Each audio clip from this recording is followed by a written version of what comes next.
BPSC TRE 3 को लेकर के बिहार में चर्चाएं तेज हैं। इसी के बीच में एक बड़ी कार्रवाई शिक्षा विभाग करने जा रहा है ऐसे अभ्यर्थियों के खिलाफ जो कि बीपीएससी टीआरई 1 और टीआरई 2 से संबंधित कुछ मांग को लेकर के लगातार मीडिया में या फिर दबाव बना रहे हैं आयोग पर।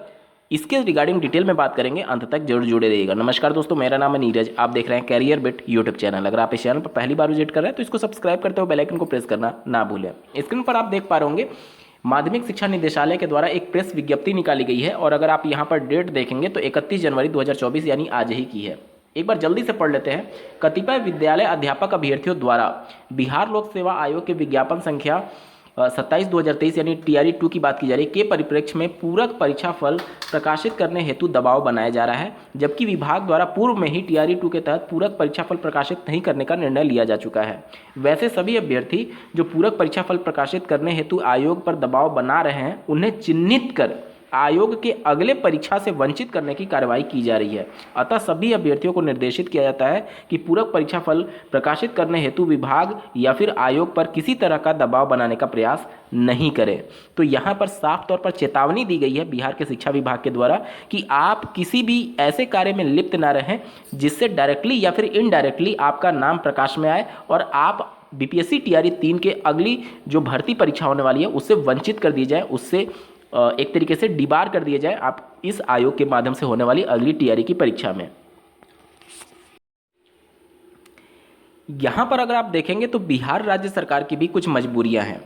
जाहिर सी बात है, अगर कोई राज्य लगातार इतनी जल्दी बड़े स्तर पर शिक्षक भर्ती के पद सृजित कर रहा है तो जाहिर सी बात है वो पद तभी होंगे जो पूरक रिजल्ट अगर जारी कर दिया जाता है तो निश्चित तौर पर पद कम हो जाएंगे। और राज्य सरकार चाहती है कि टीआरई 3 के लिए जल्द से नोटिफिकेशन जारी हो और जल्दी से पद को सृजित किया जाए। चाहे कोई भी कंडीशन हो, चाहे कोई भी मजबूरी हो, भले ही चुनावी मुद्दा बनाने के लिए या फिर चुनावी लाभ लेने के लिए, लेकिन अगर ऐसे मुद्दे बने तो निश्चित तौर पर बेरोजगारों का लाभ होता है। और इसी को राजनीति बोलते हैं कि एटलीस्ट युवाओं को रोजगार मिले। केवल मंदिर के नाम पर लोगों को गुमराह करना ये राजनीति नहीं है, बल्कि धर्म के आड़ में लोगों को दूसरे डायरेक्शन में मोड़ना है और अहम मुद्दों से दूर करना है। चलिए खैर, यहाँ पर बात कर लेते हैं। जैसा कि आपको ज्ञात होगा जब टीआरई 1 और टीआरई 2 परीक्षा कंडक्ट हुई थी उस समय गठबंधन की सरकार थी। अभी बिहार की परिस्थिति बदल चुकी है। जो उस समय विपक्ष में थे अब वो सरकार के साथ गठबंधन बना करके सत्ता में है। जब टीआरई 1 में पूरक रिजल्ट जारी नहीं किया जा रहा था या फिर बहुत कम नंबर पे रिजल्ट जारी किया गया तो वहाँ पे जब विपक्ष में थे तब इनके द्वारा लगातार ये मांग की जा रही थी कि 40,000 पदों के लिए पूरक रिजल्ट यानी सप्लीमेंट्री रिजल्ट जारी की जाए। अब सत्ता पलट चुकी है, अब ये सरकार में है। अगर ये चाहें तो इस प्रकार की कार्रवाई कर सकते हैं और इस प्रकार का दबाव बना सकते हैं आयोग पर और शिक्षा विभाग पर कि इतने पदों पर पूरक रिजल्ट जारी किया जाए। लेकिन आज के शिक्षा विभाग के पत्र से आपको स्पष्ट हो चुका होगा कि ये सिर्फ और सिर्फ राजनीति होती है और इससे ज़्यादा कुछ नहीं। जब आप विपक्ष में रहेंगे तो आपके सुर बदल जाएंगे, जब आप सत्ता में आएंगे तो आपके सुर बदल जाते हैं। तो ये सभी चीज़ों को आपको इग्नोर करना होगा कि क्या चीज़ें चल रही हैं, क्या चीज़ें नहीं चल रही हैं। ये सभी चीज़ें हर चीज़ जो है वो आप भले ही आपको लग रहा होगा कि शिक्षा विभाग की चीज़ें चल रही हैं, लेकिन ये सब कुछ राजनीति से होता है।